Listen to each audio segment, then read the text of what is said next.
এখন দুপুর মজার খাবার, হ্যাঁ। এই যে এটা জানো কি, এটা হলো লাউয়ের খোসা চিংড়ি মাছ দিয়ে ভাজি করেছি, লাউ চিংড়ি, আর এই যে ক্যালারির মাংস, গরুর কোরবানির রানের মাংস। এখন শুরু করো। এই যে এখানে আমার বাবা খেতে, বাবা মাংসটা কেমন হয়েছে?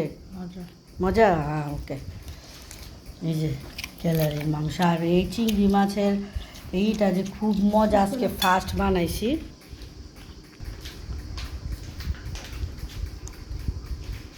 এই তো, এই যে মাংস, এই যে ক্যালারির মাংসটা কিভাবে রান্না করেছি, ফুল রেসিপিটা আপনাদের সাথে শেয়ার করতেছি। হ্যালো, কেমন আছেন সবাই? এই যে কোরবানির এই যে মাংস বের করছি, এগুলো হলো সব রানের মাংস। এই যে ক্যালারির মাংস, আনাসের পাপার অনেক পছন্দ।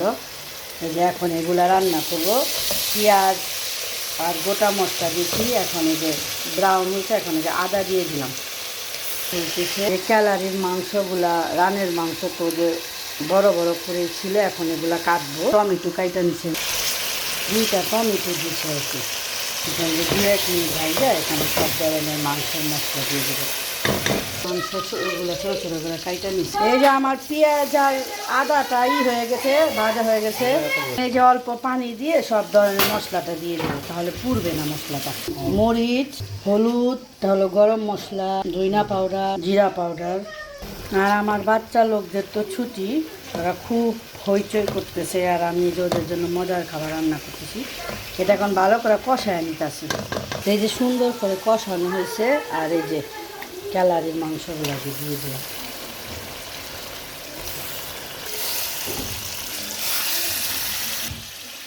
এটা এখন সুন্দর করে ভালো করে এটা কষায় নিতেছি। এখন এটা ঢেকে দেবো। এই যে কত পানি উঠছে, আমি আর পানি দিই নাই। এখন এটার মধ্যে ভালো করে যে কষায় নেব। এই মাংসটা সিদ্ধ হইতে আর কি একটু সময় লাগবে। এই যে, হ্যাঁ, এই যে কষানো শেষ। এখন এই যে পরিমাণ মতো পানি দেবো, একটু পানি দেবো। এখন এই যে এটাকে ঢেকে আরও কিছুক্ষণ রান্না করব, তারপর গরম মশলা দিব। এই যে ক্যালারির মাংসটা সিদ্ধ হইতে একটু সময় লাগে, অনেক রক থাকে তো পায়ের। হ্যাঁ, সব কিছু ঠিক আছে। এখন এটা এই যে এই নলি থেকে দেখছো তেল কম দিছি, এই যে এইগুলা থেকে তেল বের হয়েছে। এটা খুবই মজা, এই মাংস, রুটি, মাংস, ভাত সব কিছু দিয়ে ভালো লাগবে। যে দেখাইতেছি আমি ফাইনাল লুকটা।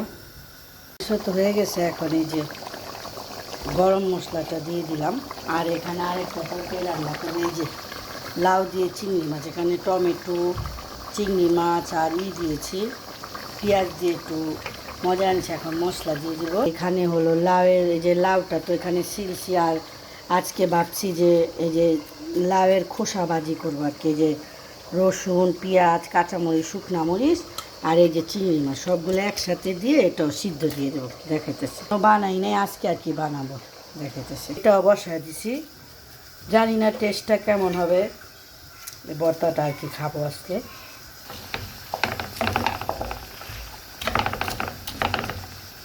পরে এটা আর কি মজায় সরিষার তেল দেবো আর কি।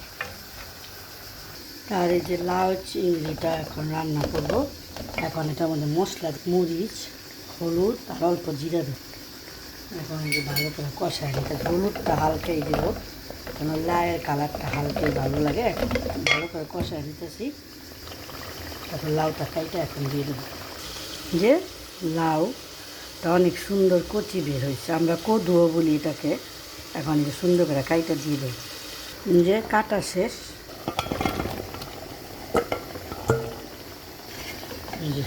এইটা অনেক ঝটপট হয়ে যাবে। এখন ঢেকে কষায় নিতেছি, 2টা কাঁচামরিচও দিয়ে দিই। এটা এখন ঢেকে দেবো। এই লাউ চিংড়ি আমার খুবই পছন্দ, কার কার বললেন। আর লাউ তো খুব শরীরের জন্য ভালো। এটা এখন এই যে কষায় রান্না করতেছি।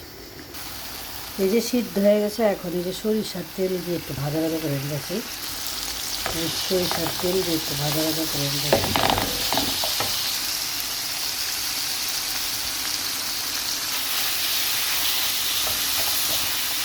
এই যে আমার লাউয়ের খোসা ভাজি হয়ে গেছে। এটা এই যে একটু সময় লাগবে, মাংসটা হয়ে গেছে। তো আজকের ভিডিওটা এখানে শেষ করি। ব্লেন্ডারে ফেটলে হয়ে যাবে, আমি ব্লেন্ডারে করবো, শিলপাটা করতে পারেন। ওকে, সবাই ভালো থাকেন। ওকে, আল্লাহ হাফেজ, আসসালামু আলাইকুম।